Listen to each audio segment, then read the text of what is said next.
3 candidats soigneusement sélectionnés par Pékin.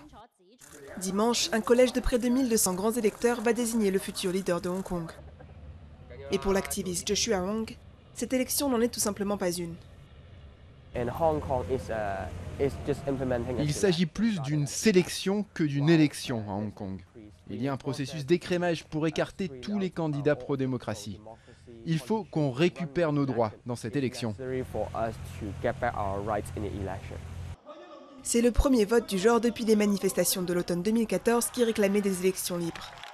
L'échec du mouvement a poussé une partie des Hongkongais à appeler à la rupture avec la Chine, une idée rejetée par les 3 candidats.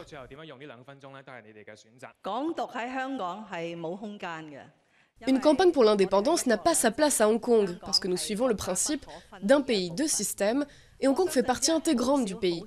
Je pense que seulement une petite partie des Hongkongais ont cette idée, et je ne suis pas sûre pourquoi. Une fois que j'assume mon poste, je renforcerai la relation entre Hong Kong et la Chine. Ces prises de position valent à Carrie Lam le statut de favorite de Pékin.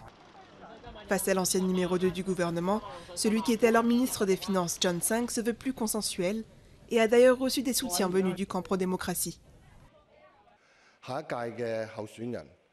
L'objectif principal des candidats, c'est d'unir la société. Parmi les 3 candidats, je pense être le seul à pouvoir unir la société hongkongaise. Mais peu importe l'issue du vote, le système prévoit que le vainqueur soit approuvé par Pékin. On a beaucoup parlé de Hong Kong sur la scène internationale, et pour Pékin, c'était pour les mauvaises raisons.